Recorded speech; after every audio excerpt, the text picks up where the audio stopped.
ಶ್ರೀ ಗುರುಭ್ಯೋ ನಮಃ. ಹರಿ ಓಂ.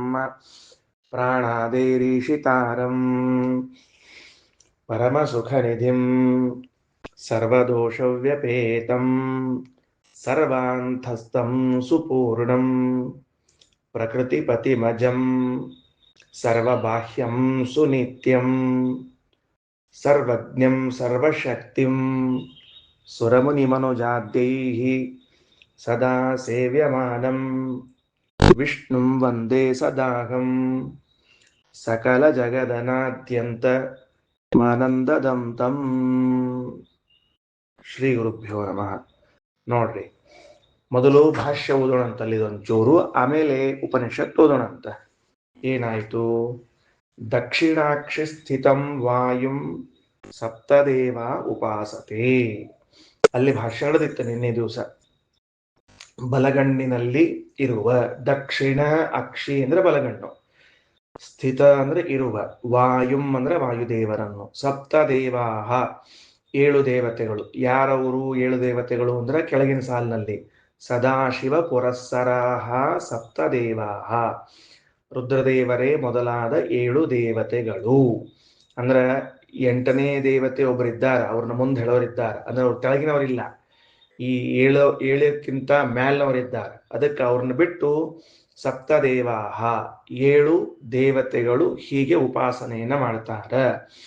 ಅಂದ್ರ ನಮ್ಮೆಲ್ಲರ ಬಲಗಣ್ಣಿನಲ್ಲಿ ವಾಯುದೇವರು ಇದ್ದದ್ದನ್ನು ಉಪಾಸನೆ ಮಾಡುವಂಥವರು 7 ದೇವತೆಗಳು ಮಾತ್ರ. ಅವರು ಇಲ್ಲೇ ಕಣ್ಣಿನಲ್ಲೇ ವಾಸ ಮಾಡ್ತಾರೆ, ವಾಸ ಮಾಡಿ ಉಪಾಸನೆಯನ್ನ ಮಾಡ್ತಾರೆ. ಅದಕ್ಕೆ ದಕ್ಷಿಣಾಕ್ಷಿ ಸ್ಥಿತಂ ವಾಯುಂ ಸಪ್ತದೇವ ಉಪಾಸತೆ. ಯಾರವರು 7 ಜನ ಅಂತ ಕೇಳಿದ್ರೆ ಸದಾಶಿವ ಪುರಸ್ಸರಾಹ. ಅಕ್ಷೀಣ ಜ್ಞಾನ ಮಹಸಃ ಅಂತ ಒಂದು ಪಾಠ, ಮನಸಃ ಅಂತ ಮತ್ತೊಂದು ಪಾಠ, ಎರಡಾಗಿದೆ. ಸಂಸ್ಕೃತ ಪುಸ್ತಕದೊಳಗ ಅಕ್ಷೀಣ ಜ್ಞಾನ ಮನಸಃ ಅಂತ ಪ್ರಿಂಟ್ ಬಿದ್ದದ, ಕನ್ನಡ ಪುಸ್ತಕದೊಳಗ ಅಕ್ಷೀಣ ಜ್ಞಾನ ಮಹಸಃ ಅಂತ ಪಾಠ ಬಿದ್ದದ. 2 ಪಾಠವ ಅಂತ ಅರ್ಥದಕ್ಕ, 2 ಪಾಠವ ಅಂತ ಅನಿಸ್ತದ ನೋಡಿದ್ರೆ. ಅಕ್ಷೀಣ ಜ್ಞಾನ ಮಹಸಃ, ಅಕ್ಷೀಣ ಜ್ಞಾನ ಮನಸಃ ಅಂತನೋ ಪಾಠ ಇರಬೇಕು. ಇರ್ಲಿ, ಆ ಪಾಠ ನಿರ್ಧಾರ ಆಮೇಲೆ ಮಾಡೋಣಂತ. ಬಹಳ ವ್ಯತ್ಯಾಸ ಏನಿಲ್ಲ. ನಾಶವಾಗದ ಜ್ಞಾನ ಉಳ್ಳ ಮನಸ್ಸಿದ್ದವರು ಅಂತ ಅರ್ಥ ಮನಃ ಅಂತ ಪಾಠ ಇದ್ರ, ಮಹಃ ಅಂತ ಪಾಠ ಇದ್ರ ಪ್ರಕಾಶವುಳ್ಳವರು ಅಂತ ಅರ್ಥ. ಇಷ್ಟೇ ಅರ್ಥ. ಸರಿ. ದಕ್ಷಿಣಾಕ್ಷಿ ಸ್ಥಿತಂ ವಾಯುಂ ಸಪ್ತದೇವ ಉಪಾಸತೆ.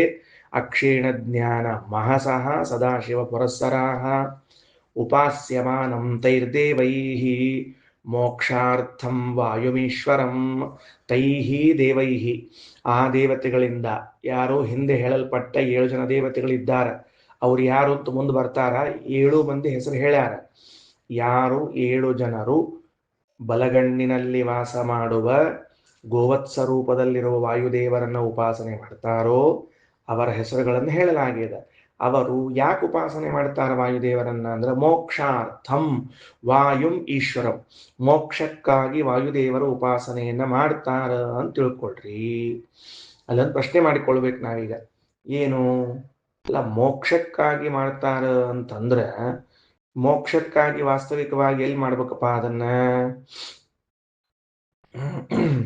ಮೋಕ್ಷಕ್ಕಾಗಿ ಅಂದ್ರೆ ಇವರಿಗೆ ಮೋಕ್ಷ ದೊರೆಯಬೇಕಾಗಿದೆ, ಅದಕ್ಕಾಗಿ ಉಪಾಸನೆ ಮಾಡ್ತಾರೆ ಅಂತ ಅರ್ಥ ಮಾಡ್ಬೇಕಾ? ಹಂಗ ಅರ್ಥ ಮಾಡ್ಲಿಕ್ಕೆ ಬರಂಗಿಲ್ಲಲ್ಲ. ಯಾಕೆ ಮಾಡ್ಲಿಕ್ಕೆ ಬರಂಗಿಲ್ಲ ಅಂದ್ರೆ ಇವರಿಗೆ ಅಪರೋಕ್ಷ ಜ್ಞಾನ ಆಗಿಬಿಟ್ಟಿದೆ. ಯಾರಿಗೆ ಅಪರೋಕ್ಷ ಜ್ಞಾನ ಆಗ್ಯದ? 7 ಜನ ದೇವತೆಗಳಿಗೆ ಅಪರೋಕ್ಷ ಜ್ಞಾನ ಆಗ್ಯದ. ಯಾವುದಕ್ಕಾಗಿ ಮುಂದಿನ ಮಾತು ಹೊರಟಾವ? ಮೋಕ್ಷಕ್ಕಾಗಿ ವಾಯುದೇವರ ಉಪಾಸನೆಯನ್ನ ರುದ್ರಾದಿ ದೇವತೆಗಳು ಮಾಡುತ್ತಿದ್ದಾರೆ ಎಂಬಲ್ಲಿ ಪ್ರಶ್ನೆ ಮತ್ತು ಉತ್ತರಗಳನ್ನು ಮಾಡಿಕೊಳ್ತಾ ಹೊರಟಿದ್ದೇನೆ. ಯಾಕಂತ ಪ್ರಶ್ನೆ ಮಾಡ್ಲಿಕ್ಕತ್ತೀರಿ ಅಂದ್ರೆ ಇವರೆಲ್ಲರಿಗೂ ಕೂಡ ಅಪರೋಕ್ಷ ಜ್ಞಾನ ಆದದ್ದರಿಂದ ಮೋಕ್ಷದ ಸಲುವಾಗಿ ಇವರು ಉಪಾಸನ ಮಾಡುವ ಅವಶ್ಯಕತೆ ಇಲ್ಲ. ಯಾಕ? ಅಪರೋಕ್ಷ ಜ್ಞಾನ ಆದ ಮೇಲೆ ಮೋಕ್ಷ ಅಂತ ಅನ್ನೋದು ಕಡ್ಡಾಯ. ಏನದು? ಓಂ ಅನಿಯಮ ಸರ್ವೇಶಾಂ ಓಂ ಅನ್ನುವಂತಹ ಸೂತ್ರ. ಆ ಬ್ರಹ್ಮಸೂತ್ರದಲ್ಲಿ ಯಾರ್ಯಾರಿಗೆ ಅಪರೋಕ್ಷ ಜ್ಞಾನ ಆಗಿದೆಯೋ ಅವರೆಲ್ಲರಿಗೂ ಮೋಕ್ಷ ಅಂತ ಅನ್ನೋದು ಖಚಿತ, ನಿಶ್ಚಿತ, ಉಚಿತ ಅಂತ ಹೇಳ್ತಿರ್ತಾರಲ್ಲ, ಹಂಗ ಅಷ್ಟು ಹಾಗೆ ಆಗ್ತಿರ್ತದೆ. ಹಂಗಿರುವಾಗ ಮತ್ತು ಮೋಕ್ಷಾರ್ಥಂ ಅಂತ ಹೆಂಗೆ ಹೇಳ್ಬೇಕು ಅಂದ್ರೆ ಅದಕ್ಕೆ ಇಲ್ಲಿ ಮೋಕ್ಷಕ್ಕಾಗಿ ಅಂತ ಅರ್ಥ ಮಾಡಬಾರದು. ರಘುತ್ತಮ ಸ್ವಾಮಿಗಳವರು ಮೋಕ್ಷಾರ್ಥಂ ಅನ್ನುವಂತಹ ಪದಕ್ಕೆ ಆನಂದಾತಿಶಯಾರ್ಥಂ, ಮೋಕ್ಷದಲ್ಲಿ ಆನಂದ ಅಭಿವೃದ್ಧಿಗಾಗಿ ಉಪಾಸನೆಯನ್ನ ಮಾಡುತ್ತಾರೆ. ಬರೆದಿಟ್ಕೊಳ್ರಿ, ಮೋಕ್ಷಾರ್ಥಂ ಅನ್ನುವ ಶಬ್ದಕ್ಕೆ ಆನಂದಾಭಿವೃದ್ಧಿಗಾಗಿ ಅಂತ ಬರೆದಿಟ್ಕೊಳ್ರಿ. ಅಪರೋಕ್ಷ ಜ್ಞಾನ ಅಂತನ್ನುವುದು ಮೋಕ್ಷ ಸಾಧನ. ಹಾಗಾಗಿ ಮೋಕ್ಷ ಸಾಧನ ಅಂತನ್ನುವ ಅಪರೋಕ್ಷ ಜ್ಞಾನವಾದರೂ ಅವರಿಗೆ ಈಗಾಗಲೇ ಆಗಿಬಿಟ್ಟದ. ಅಪರೋಕ್ಷ ಜ್ಞಾನವಾಗದ ಹೊರತು ಅವರು ದೇವತಾ ಪದವಿಯನ್ನ ಹೊಂದಲಿಕ್ಕೆ ಸಾಧ್ಯವಿಲ್ಲ. ನೈವ ದೈವ ಪದಂ ಪ್ರಾಪ್ತಾ ಬ್ರಹ್ಮದರ್ಶನ ವರ್ಜಿತಾ ಅಂತನ್ನುವ ಮತ್ತೊಂದು ಪ್ರಮಾಣ ವಚನವು ಏನ್ ತಿಳಿಸ್ತದ? ಯಾವ ವ್ಯಕ್ತಿ ಅಪರೋಕ್ಷ ಜ್ಞಾನ ಪಡ್ಕೊಂಡಿಲ್ಲ ಅವ ದೇವತೆಯಾಗ್ಲಿಕ್ಕೆ ಸಾಧ್ಯ ಇಲ್ಲ. ಅಂದ್ರೆ ಈಗೇನ್ ನಾವು ದೇವತಾ ಅಂತ ಕರಿತಿದ್ದೀವಿ, ಅವ ಅಪರೋಕ್ಷ ಜ್ಞಾನ ಪಡೆದುಕೊಂಡವನೇ ಆಗಿರುತ್ತಾನ ಅಂತ ತಾತ್ಪರ್ಯ. ಹಂಗಿರುವಾಗ ಅದು ಹೇಗೆ ನೀವು ಮತ್ತೆ ಮೋಕ್ಷಕ್ಕಾಗಿ ಅಂತೀರಿ ಅಂದ್ರೆ, ರಘುತ್ತಮ ಸ್ವಾಮಿಗಳವರು ಮೋಕ್ಷಕ್ಕಾಗಿ ಅಲ್ಲಪ್ಪ, ಮತ್ತೆ ಆನಂದಾತಿಶಯಾರ್ಥಂ ಅಂತ ತಿಳ್ಕೊಳ್ರಿ. ಸರಿ, ಮುಂದ ಉಪಾಸ್ಯಮಾನಂ ತೈರ್ದೇವೇನ ಮೋಕ್ಷಾರ್ಥಂ ವಾಯುಮೀಶ್ವರಂ. ಸರಿ, ಒಂದು ವೇಳೆ ಮುಂದೊಂದು ಸ್ವಾರಸ್ಯ ಹೇಳ್ತಾರ, ಅಲ್ರಿ ಮತ್ತೆ ವಾಯುದೇವರನ್ನು ತಿಳ್ಕೊಂಡು ಮೋಕ್ಷಕ್ಕೆ ಹೋಗೋದಾದ್ರೆ, ಅಥವಾ ವಾಯುದೇವರ ಜ್ಞಾನದಿಂದ ಅಷ್ಟೇ ಮೋಕ್ಷ ಇದು ಆನಂದಾಭಿವೃದ್ಧಿ ಅಂತ ಆಗಿಬಿಟ್ರೆ, ಮತ್ತ ತಮೇವಂ ವಿದ್ವಾನ್ ಅಮೃತೈಹ ಭವತಿ, ಭಗವಂತನನ್ನು ತಿಳಿದುಕೊಂಡ್ರೆ ಮೋಕ್ಷ ಇತ್ಯಾದಿ ಇತ್ಯಾದಿ, ಅದು ಆನಂದಾಭಿವೃದ್ಧಿ ಇತ್ಯಾದಿ. ಭಗವಂತನನ್ನ ತಿಳಿದುಕೊಂಡರೆ ಅಂತಲ್ಲದ ನೀವು ವಾಯುದೇವರನ್ನು ತಿಳಿದುಕೊಂಡ್ರೆ ಅಂತಿಲ್ಲ ಅಂತೀರಲ್ಲ ಅಂದ್ರೆ, ಅದಕ್ಕೆ ಮುಂದಿನ ವಾಕ್ಯ ಸ್ಥೂಣಯ ವಿಷ್ಣುನ ಸಾರ್ಧಂ ಯೋ ವಿದ್ಯಾತ್. ಆ ಸ್ಥೂಣ ಕರುವನ್ನ ಕಟ್ಟುವ ಕಂಬ ಅಥವಾ ಗೂಟ ಅದರ ಸಹಿತವಾಗಿಯೇ ತಿಳಿದುಕೊಳ್ಳಬೇಕೆ ಹೊರತಾಗಿ ಕೇವಲ ವಾಯುದೇವರನ್ನು ತಿಳ್ಕೊಂಡ್ರೆ ಆಗೋದಿಲ್ಲ. ಅದಕ್ಕೆ ಮುಂದಿನ ವಾಕ್ಯ ಹೊರಟದ ನೋಡ್ರಿ. ಪ್ರಮಾಣ ವಚನದಲ್ಲಿ ಒಂದು ವಾಕ್ಯದಿಂದ ಇನ್ನೊಂದು ವಾಕ್ಯಕ್ಕೆ ಹೋಗುವಾಗ ಮಧ್ಯದಲ್ಲಿ ಒಂದು ಉಪನಿಷತ್ತು ಒಂದು ವಿಷಯ ಬಂದಿರ್ತದೆ. ಅದನ್ನು ರಘುತ್ತಮ ಸ್ವಾಮಿಗಳಂಥವ್ರು, ರಾಘವೇಂದ್ರ ಸ್ವಾಮಿಗಳಂಥವ್ರು ವ್ಯಾಖ್ಯಾನಕಾರ ಗುರುತಿಸ್ತಾರೆ. ಎಷ್ಟು ಚಂದ ಬಂತು ನೋಡ್ರಿ. ದಕ್ಷಿಣಾಕ್ಷಿ ಸ್ಥಿತಂ ವಾಯುಂ ಸಪ್ತದೇವ ಉಪಾಸತೆ. ನಮ್ಮ ಬಲಗಣ್ಣಿನಲ್ಲಿ, ಎಲ್ಲ ಜೀವರಾಶಿಗಳ ಬಲಗಣ್ಣಿನಲ್ಲಿರುವಂತಹ ವಾಯುದೇವರನ್ನು ಸಪ್ತದೇವಾಹ ಸದಾಶಿವ ಪುರಸ್ಸರಾಹ, ರುದ್ರದೇವರೇ ಮೊದಲಾದ 7 ದೇವತೆಗಳು ಉಪಾಸನಾ ಮಾಡ್ತಾರೆ. ಅಕ್ಷೀಣ ಜ್ಞಾನ ಮನಸಃ, ಇವರು ಎಂಥವರಿದ್ದಾರೆ ಅಂತಂದ್ರೆ ಎಂದೆಂದೂ ಜ್ಞಾನ ಲೋಪವಾಗದೇ ಇರುವ ಮನಸ್ಸುಳ್ಳವರಾಗಿದ್ದಾರೆ. ತೈಹಿ ದೇವೈಹಿ ವಾಯುಂ ಈಶ್ವರಂ ಮೋಕ್ಷಾರ್ಥಂ ಉಪಾಸ್ಯಮಾನಂ. ಅವರು ಎದಕ್ಕೆ ಉಪಾಸನಾ ಮಾಡ್ಲಿಕ್ಕತ್ತಾರ? ಮೋಕ್ಷಕ್ಕಾಗಿ. ಮೋಕ್ಷಕ್ಕಾಗಿ ಅಂದ್ರೆ ಮೋಕ್ಷದಲ್ಲಿ ಆನಂದಾಭಿವೃದ್ಧಿಗಾಗಿ. ಹಂಗಾರೆ ಕೇವಲ ವಾಯುದೇವರ ಉಪಾಸನಾ ಮಾಡಿ ಆನಂದಾಭಿವೃದ್ಧಿಯನ್ನ ಅಥವಾ ಮೇಲೆ ಕಾಣುವ ಅರ್ಥವಾದ ಮೋಕ್ಷವನ್ನು ಪಡೀಲಿಕ್ಕೆ ಸಾಧ್ಯದ ಏನು ಅಂದ್ರೆ, ತಮೇವಂ ವಿದ್ವಾನ್ ಅಮೃತೈಹ ಭವತಿ ಎನ್ನುವ ಶ್ರುತಿ ವಾಕ್ಯ ವಿರೋಧ ಬರ್ತದ. ಯಾಕ? ಭಗವಂತನನ್ನು ತಿಳಿದಾಗಲೇನೆ ಮೋಕ್ಷ ಅಂತದ. ಹಂಗಾರ ಸ್ಥೂಣಯ ವಿಷ್ಣುನ ಸಾರ್ಥಂ, ಆ ಮತ್ತ ಕಂಬವೆನಿಸಿರುವ ಗೂಟವೆನಿಸಿರುವಂತಹ ಪರಮಾತ್ಮನ ಸಹಿತವಾಗಿ ತಿಳ್ಕೊಳ್ಬೇಕು. ಸೋ ಅನ್ನಮಶ್ನುತೆ, ಅವರು ಅನ್ನವನ್ನ ಉಣ್ತಾರ. ಅನ್ನವನ್ನು ಉಣ್ತಾರ ಅಂದ್ರೆ ಮೋಕ್ಷದಲ್ಲಿ ಇದು ಸಮೃದ್ಧವಾದ ಭೋಗವನ್ನ ಮಾಡುತ್ತಾರೆ ಅಂತ ತಾತ್ಪರ್ಯ. ಅಕ್ಷೀಣಮೇವ ಮುಕ್ತ ಸನ್ ಸುಖ ದುಃಖಾದಿ ವರ್ಜಿತ, ಸರ್ವ ದುಃಖ ವಿವರ್ಜಿತ, ಎಲ್ಲ ದುಃಖಗಳಿಂದ ರಹಿತನಾಗಿ, ಯಾವುದೇ ದುಃಖ ಇರೋದಿಲ್ಲ, ಎಲ್ಲ ದುಃಖಗಳಿಂದ ರಹಿತನಾಗಿ ಆ ತರಹದ ಅನ್ನವನ್ನು ಉಣ್ತಾನ ಅಂತ ಅರ್ಥ. ಅಕ್ಷಯವಾದ ಭೋಗವನ್ನ ಮಾಡುತ್ತಾನೆ ಎಂದು ತಾತ್ಪರ್ಯವನ್ನ ಹೇಳಿದ್ದಾರೆ. ಸರಿ. ಅನ್ನ ಅನ್ನೋದು ಎಲ್ಲ ಭೋಗದ ಇದು ಉಪಲಕ್ಷಣ ಅಂತ ತಿಳ್ಕೊಳ್ರಿ.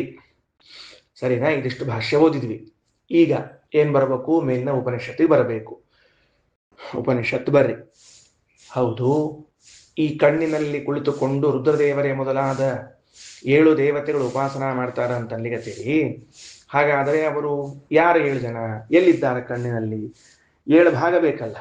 ಕಣ್ಣಿನಲ್ಲಿ ಇರೋದು ಎಷ್ಟದ? ಬಹಳನ 3 ಹೇಳ್ಬೋದು. ಕರಿ, ಬಿಳಿ, ಬಾಳನ ಚೂರಿಂದ ಕೆಂಪು ಅಥವಾ ಇದು ಹಿಂಗೆಲ್ಲ ಹೇಳ್ಬೋದು. 7 ಭಾಗಗಳಿವೆ ಆ ಕಣ್ಣಿನಲ್ಲಿ ಅಂದ್ರೆ 7 ಭಾಗಗಳಿವೆ. ಅಲ್ಲಿದ್ದುಕೊಂಡು ಉಪಾಸನೆಯನ್ನ ಮಾಡ್ತಾರ ನೋಡ್ರಿ. ತಮ್ ಏತಾ ಸಪ್ತ ಅಕ್ಷಿತಯ ಉಪತಿಷ್ಠಂತೆ ತತ್ ಯಾಹ ಇಮಾಹ ಅಕ್ಷಣ್ಯೋ ಲೋಹಿನ್ಯಃ ರಾಜಯಃ ತಾಭಿರೇನಂ ರುದ್ರೋ ಅನ್ವಾಯತ್ತಃ. ಮೊದಲನೇ ವಾಕ್ಯ ಏನಂತಾರ ನೋಡ್ರಿ. ತತ್ ಅಂದ್ರೆ ತತ್ರ. ಆ ತತ್ ಅನ್ನೋ ಶಬ್ದಕ್ಕೆ ಏನಂತ ಅರ್ಥ ಮಾಡ್ಕೋಬೇಕು? ತತ್ರ ಅಂತ ಅರ್ಥ ಮಾಡ್ಕೋಬೇಕು. ತತ್ರ. ಯಾಕೆ ತತ್ರ ಅಂದ್ರೆ ತಮ್ ಮೊದಲನೇ ಶಬ್ದ ಹೆಂಗದ? ತಮ್ ಆ ವಾಯುದೇವರನ್ನು ಏತಾಹ ಸಪ್ತ ಅಕ್ಷಿತಯ ಈ 7 ಜನ ದೇವತೆಗಳು ಅಕ್ಷೀಣವಾದ ಜ್ಞಾನ ಉಳ್ಳವರು ಉಪತಿಷ್ಠಂತೆ ಉಪಾಸನಾ ಮಾಡ್ತಾರೆ. ತತ್ ಯಾಹ ಇಮಾಹ ಅಕ್ಷನ್ ಲೋಹಿನ್ಯೋ ರಾಜಯ ತಾಭಿಃ ಏನಂ ರುದ್ರೋ ಅನ್ವಾಯತ್ತಃ. ಇಲ್ಲಿ ಒಂದು ಕ್ರಮ ಹಾಕೋಬೇಕು. ಕ್ರಮ ಹಾಕೊಂಡು ಅರ್ಥ ಮಾಡಿಕೊಳ್ಬೇಕು. ತತ್ ತತ್ರ ಸಪ್ತಸು ಮಧ್ಯೆ ಅಂತ ಅರ್ಥ. ಆ 7 ಜನರಲ್ಲಿ ರುದ್ರದೇವರು ಅಕ್ಷನ್ ಅಂತದ. ಅಕ್ಷನ್ ಅಂದ್ರೆ ಅಕ್ಷಣಿ ಕಣ್ಣಿನಲ್ಲಿ. ಯಾಹ ಇಮಾಹ ಪ್ರಸಿದ್ಧಾಹ ಲೋಹಿನ್ಯಃ ಲೋಹಿತಾಹ. ಲೋಹಿನ್ಯಃ ಇಮಾಹ ಲೋಹಿನ್ಯಃ ಅಂತಂದ್ರೆ ಈ ಕೆಂಪು ಗೆರೆಗಳು. ಕಣ್ಣನ್ನ ಅಗಲ ಮಾಡಿಕೊಂಡು ಕನ್ನಡಿಯಲ್ಲಿ ನೋಡಿದಾಗ ಆ ಬೆಳ್ಳಗಿನ ಭಾಗದಲ್ಲಿ ಮಧ್ಯದಲ್ಲಿ ಕೆಂಪು ರೇಖೆಗಳೆಲ್ಲ ಕಾಣಿಸ್ತಿರ್ತಾವೆ. ಆ ಕೆಂಪು ರೇಖೆಗಳಲ್ಲಿ ರುದ್ರದೇವರು ವಾಸ ಮಾಡ್ತಿರ್ತಾರಂತೆ. ಗೊತ್ತಾಯ್ತಾ? ಎಲ್ಲೆಲ್ಲಿ ಅಂತ ತಿಳ್ಕೊಂಡು ಹೇಳಿ. ಯಾಹ ಇಮಾಹ ಲೋಹಿನ್ಯಃ, ಇದೇನು ಕೆಂಪು ಬಣ್ಣದ ರೇಖೆಗಳಿವೆಯೋ ಆ ರೇಖೆಗಳಲ್ಲಿ ರುದ್ರದೇವರು ಕುಳಿತುಕೊಂಡು ಉಪಾಸನೆಯನ್ನ ಮಾಡ್ತಾರೆ. ಸರಿ, ಮುಂದೆ ರಾಜಯಃ. ರಾಜಯಃ ಅಂದ್ರೆ ರೇಖಾಹ ಅಂತ ಅರ್ಥ. ಶಬ್ದದಲ್ಲಿ ನೋಡ್ಕೊಳ್ರಿ. ಲೋಹಿನ್ಯೋ ರಾಜಯ ಅಂತದ, ಕೆಂಪು ಬಣ್ಣದ ಗೆರೆಗಳು ಅಂತ. ತಾಭಿಹಿ ಅಲ್ಲಿ ಕುಳಿತುಕೊಂಡು ಆ ಅಧಿಷ್ಠಾನದಲ್ಲಿ ಇದ್ದುಕೊಂಡು ಏನಂ ಇವರನ್ನು ಅನ್ವಾಯತ್ತಾಹ ಉಪಾಸನೆ ಮಾಡ್ತಾರೆ. ಅನ್ವಾಯತ್ತ ಎಂಬೋ ಶಬ್ದಕ್ಕೆ ರಾಯರೇನ ಅರ್ಥ ಬರೀತಾರ? ತದಧೀನಃ ತಮುಪತಿಷ್ಠತೆ ಅಂತ. ಆ ವಾಯುದೇವರ ಅಧೀನರಾಗಿ ಉಪಾಸನೆಯನ್ನು ಮಾಡ್ತಾರೆ ಅಂದ್ರೆ ಅವರ ಅಧೀನರು ಉಪಾಸನೆಯನ್ನು ಮಾಡುತ್ತಾರೆ ಅಂತ. ಮುಂದೆ ಇನ್ನು ಕಣ್ಣಿನಲ್ಲಿ ನೀರವ. ಅಥ ಯಾಹ ಅಕ್ಷನ್ ಆಪಹ, ಕಣ್ಣೀರು ಅಂತೀವಲ್ಲ, ಆ ಕಣ್ಣೀರಿನಲ್ಲಿ ಯಾರಿದ್ದಾರಪ್ಪ ಅಂದ್ರೆ ತಾಭಿಹಿ ಪರ್ಜನ್ಯ ಏನಮನ್ವಾಯತ್ತ ಅಂತ ಇಟ್ಕೋಬೇಕು. ಪರ್ಜನ್ಯ ಅಂದ್ರೆ ಪರ್ಜನ್ಯ ಎಂಬ ದೇವತೆ, ಮೋಡಗರೆ ಮಳೆಗರೆಯುವ ದೇವತೆ, ಅವನು ಮೋಡಕ್ಕೆ ಅಭಿಮಾನಿ. ಆ ಪರ್ಜನ್ಯ ನಾಮಕನಾದ ದೇವತೆ ಏನಿದ್ದಾರೆ ಅವರೇ ಆ ಪರ್ಜನ್ಯ ನಾಮಕ ವಾಯುದೇವರು. ಈ ಪರ್ಜನ್ಯನು ಈ ಕಣ್ಣೆಲ್ಲಿರುವ ನೀರಿನಲ್ಲಿ ಇದ್ದಾರೆ. ಆ ಕಣ್ಣೀರಿನಲ್ಲಿ ಇದ್ದುಕೊಂಡು ಏನ್ ಮಾಡ್ತಿರ್ತಾರೆ ಅಂದ್ರೆ ಉಪಾಸನಾ ಮಾಡ್ತಿರ್ತಾರೆ ವಾಯುದೇವರನ್ನ. ಇನ್ನು ಮುಂದೆ ಯಾ ಕನೀನಿಕಾ ತಯಾ ಆದಿತ್ಯ. ಯಾವುದು ಕನೀನಿಕಾ ಅಂತದ, ಆ ಕನೀನಿಕಾದಲ್ಲಿ ಕುಳಿತುಕೊಂಡವರು ಯಾರು ಅಂದ್ರೆ ಸೂರ್ಯ. ಅವನು ಅಲ್ಲಿ ಕುಳಿತುಕೊಂಡು ಉಪಾಸನಾ ಮಾಡ್ತಾನೆ. ಕನೀನಿಕಾ ಅಂದ್ರೆ ಏನು ಅಂತ ಬಂದ್ರೆ ಅದಕ್ಕೆ ರಾಯರು ಬರೀತಾರೆ. ಯಾ ಕನೀನಿಕಾ ಚಕ್ಷುಷಿ ಕೃಷ್ಣ ವರ್ಣವರ್ತುಲ ಮಂಡಲ ಮಧ್ಯಸ್ಥ. ಈ ಕಪ್ಪು ಗುಡ್ಡೆ ಇದೆಯಲ್ಲ, ಕಪ್ಪು ಗುಡ್ಡೆಯ ಮಧ್ಯದಲ್ಲಿರ್ತಲ್ಲ ಪಾಯಿಂಟು, ಯಾವುದನ್ನು ಖರೆ ಕಣ್ಣು ಅಂತ ಕರಿತೀವಲ್ಲ, ಅಲ್ಲಿ ಇದ್ದುಕೊಂಡು ಮತ್ತ ಸೂರ್ಯ ಉಪಾಸನ ಮಾಡ್ತಾನೆ. ಯಾರನ್ನ? ವಾಯುದೇವರನ್ನ. ಈಗ ಉಪಾಸನ ಮಾಡೋರ್ನ ಹೇಳಿಗತಿ, ಯಾರು ಉಪಾಸನ ಮಾಡಿಸೋತ್ರ ಅವ್ರನ್ನ ಹೇಳಿಲ್ಲ, ಅವ್ರು ವಾಯುದೇವರು ಅಂತ ಗೊತ್ತದ. ಸರಿನಾ? ಕಣ್ಣನ್ನು ಪೂರ್ಣ ಅಗಲ ಮಾಡಿ ನೋಡಿಕೊಳ್ಳ್ರಿ. ಕರಡಿ ಒಳಗೆ ಏನೇನು ಕಾಣಿಸ್ತಾವ ಅಂತ ತಿಳ್ಕೊಂಡು ಹೇಳಿ. ಕಪ್ಪು ಗುಡ್ಡೆ, ಆ ಕಪ್ಪು ಗುಡ್ಡೆಯ ಮಧ್ಯದಲ್ಲಿ ಒಂದು ಚಿಕ್ಕ ಭಾಗ ಇದೆ, ರುಂಡಗಿನ ಭಾಗ, ಅದು ಕನೀನಿಕಾ ಅಂತ. ಇನ್ನು ಕಾರ್ನಿಯ ಅಂತ ಕರಿತಾರ, ಕಾಣಿಸ್ತದ, ಏನ್ ಕರೀತಾರ ಗೊತ್ತಿಲ್ಲ, ಅದಂತೂ ಇರ್ತದಲ್ಲಿ. ಅಂಥದ್ರಲ್ಲಿ ಆದಿತ್ಯ ಇರ್ತಾರ.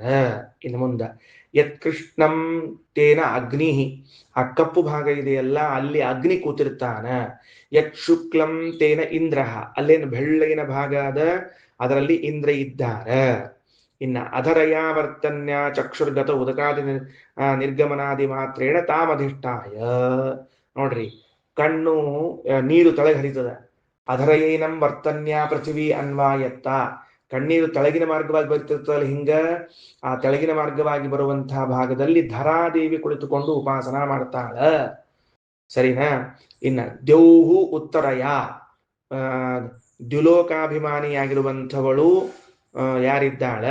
ಪ್ರಾಯ ಪಾರ್ವತಿ ದೇವಿ ಇರಬೇಕು. ಅವರು ಸ್ವರ್ಗಾಭಿಮಾನಿ ಅಂತ ಕರೆದಿದ್ದಾರೆ. ಅವರು ಉತ್ತರಯಾವರ್ತಿನ್ಯ, ಇನ್ನ ಮೇಲ್ಮುಖವಾಗಿ ಹೋಗುವ ನೀರು, ಈ ಕಡೆ ಭಾಗ ನೀರು ಬರ್ಲಿಕ್ಕೆ, ಈ ಕಡೆ ಭಾಗ ಒಂದು, ಈ ಕಡೆ ಭಾಗ ಒಂದು. ಮೂಗಿನ ಬಳಿ ಇರುವಂತಹ ಭಾಗದಿಂದ ಪಾರ್ವತಿ ದೇವಿ, ಕಣ್ಣಿನ ಬಳಿ ಭಾಗದಲ್ಲಿರುವಂತಹದ್ರಿಂದ ಭೂದೇವಿ. ಇವರಿಬ್ಬರು ಈ ಸ್ಥಳಗಳಲ್ಲಿ ಕುಳಿತುಕೊಂಡು ಉಪಾಸನೆಯನ್ನ ಮಾಡ್ತಾ ಇದ್ದಾರೆ. ಎಷ್ಟಾಯಿತು? ಕೆಂಪು ರೇಖೆಗಳಲ್ಲಿ ರುದ್ರದೇವರು, ಆಮೇಲೆ ನೀರಿನಲ್ಲಿ ಕಣ್ಣೀರಿನಲ್ಲಿ ಪರ್ಜನ್ಯ, ಕಾರ್ನಿಯಾದಲ್ಲಿ ಅಂದ್ರೆ ಕನೀನಿಕಾದಲ್ಲಿ ಸೂರ್ಯ, ಆಮೇಲೆ ಕಪ್ಪು ಗುಡ್ಡೆಯಲ್ಲಿ ಅಗ್ನಿ, ಅದಾದ ಮೇಲೆ ಬಿಳಿ ಭಾಗದಲ್ಲಿ ಇಂದ್ರದೇವರು, ಕೆಳಗೆ ನೀರು ಹರಿದು ಬರುವುದರಲ್ಲಿ ಭೂದೇವಿ, ಮೇಲ್ಮುಖವಾಗಿ ಹರಿಯುವುದರಲ್ಲಿ ಪಾರ್ವತೀ ದೇವಿ ಅಂತ 7 ಜನ ಆದರು. ಹೀಗೆ 7 ಜನರು ಕೂಡ ವಾಯುದೇವರ ಉಪಾಸನೆಯನ್ನು ಮಾಡ್ತಾ ಇದ್ದಾರೆ. ನ ಅಸ್ಯ ಅನ್ನಂ ಕ್ಷೀಯತೆ ಯಹ ಏವಂ ವೇದ, ಯಾವ ಅಧಿಕಾರಿಯು ಮತ್ತ ಮೋಕ್ಷದಲ್ಲಿ ಆನಂದಾಭಿವೃದ್ಧಿಗಾಗಿ ರುದ್ರಾದಿ ದೇವತೆಗಳು ಹೀಗೆ ಉಪಾಸನ ಮಾಡ್ತಾರ ಅಂತ ತಿಳ್ಕೋತಾರೋ, ಯಾರ ಜೊತೆಗೆ? ಭಗವಂತನ ಜೊತೆಗೆ. ಭಗವಂತ ಗೂಟನಾಗಿದ್ದಾನೆ, ಜೊತೆಗೆ ಇವರು ಹೀಗಿದ್ದಾರೆ ಅಂತ ಉಪಾಸನ ಮಾಡ್ತಾರೋ ಹಾಗೆ ತಿಳಿದುಕೊಂಡವನಿಗೆ ಮುಕ್ತನಾದ ಮೇಲೆ ಅಕ್ಷಯವಾದ ಭೋಗವು ದೊರೆಯುತ್ತದೆ ಅಂತ ತಿಳ್ಕೊಳ್ರಿ. ಈ 7 ದೇವತೆಗಳನ್ನ ಬರ್ಕೊಂಡಿರೋದಿಲ್ಲ, ಎಲ್ಲಾರು ಬರ್ಕೊಂಡಿಟ್ಕೊಂಡ್ರಲ್ಲ ಎಲ್ಲ, ಮತ್ತ ಹಂಗ ಸುಮ್ಮನೆ ಉದ್ದಕ್ಕೆ ಕೇಳ್ಕೊಂಡು ಬರ್ಕೊಂಡಾಗಿದ್ರಿ. ಸರಿ, ಈ 7 ದೇವತೆಗಳ ವಿಚಾರವನ್ನ ಇಷ್ಟು ತಿಳ್ಕೊಂಡ್ವಿ. ಮುಂದೆ ಹೋಗೋಣಂತೀಗ.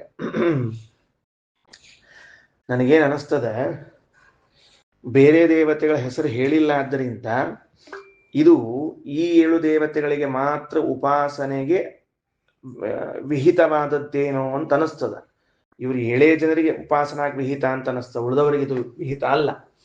ಅದಕ್ಕೆ ಅದನ್ನ ಮಾತ್ರ ಮಾಡ್ತಿರ್ತಾರೆ. ಹಾಗಾದ್ರೆ ಈ 7 ಜನ ದೇವತೆಗಳು ಇಲ್ಲಿ ಕಣ್ಣಿನಲ್ಲಿ ಇದ್ದು ದೇವರನ್ನ ಉಪಾಸನ ಮಾಡ್ತಾರ ಅಂತ ಆಯಿತು.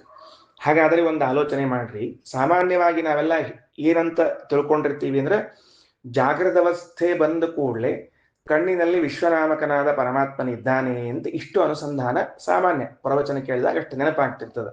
ವಿಶ್ವನಾಮಕ ಭಗವಂತ ಈ ಕಣ್ಣಿನಲ್ಲಿ ಇದ್ದಾನ ಅಂತ ಆಯ್ತು. ಸರಿ, ಈಗ ಇವತ್ತು ಶಿಶುಬ್ರಾಹ್ಮಣವನ್ನ ಕೇಳಿದಾಗ ಒಂದು ಹೊಸ ಅಂಶ ಏನ್ ತಿಳಿದು ಬಂತು ನಮಗ ಅಂತ ಕೇಳಿದ್ರೆ, ಈ ಕಣ್ಣಿನಲ್ಲಿ ನಮ್ಮ ಕಣ್ಣು, 2 ಕಣ್ಣುಗಳನ್ನ ಉಪಾಸನ ಮಾಡ್ತೀವಿ. ಒಂದು ಕಣ್ಣಲ್ಲ, 2 ಕಣ್ಣುಗಳಲ್ಲಿ ಒಂದು ಚಂದಾದ ದುಂಡಗಿನ ಅದೇನು ಕಣ್ಣಿನ ಆಕಾರ ಏನಿದೆ ಆ ತರಹದ ಕಣ್ಣಿನ ಆಕಾರದಲ್ಲಿ ಅಥವಾ ಕಣ್ಣಿನಲ್ಲಿ ಮಧ್ಯದಲ್ಲೊಂದು ಗೂಟವನ್ನ ಕಟ್ಟಿ, ಆ ಗೂಟವನ್ನ ಇಟ್ಟು ಗೂಟಕ್ಕೊಂದು ಹಗ್ಗವನ್ನ ಕಟ್ಟಿ ಕರುವನ್ನಾಗಿ ವಾಯುದೇವರನ್ನು ಚಿಂತನೆ ಮಾಡಿಕೊಂಡ್ರೆ ಸುತ್ತಲೂ 7 + 1 8ನೇದವ್ರು ಭಾರತೀ ದೇವಿ ಅಂತ ಮುಂದೆ ಹೇಳೋರಿದ್ದಾರೆ.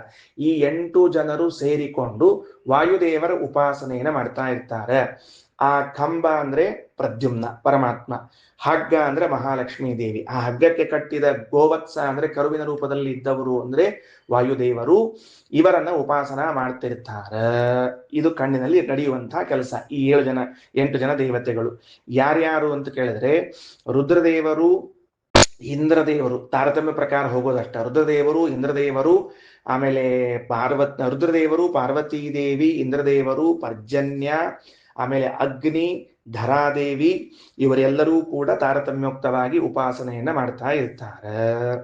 ನನಗೇನ್ ಅನಿಸ್ತದ ಅಂತಂದ್ರೆ, ಕೆಲವೊಮ್ಮೆ ಪಾಠ ಪ್ರವಚನ ಕೇಳ್ತಿರ್ತೀರಿ ನೋಡ್ರಿ.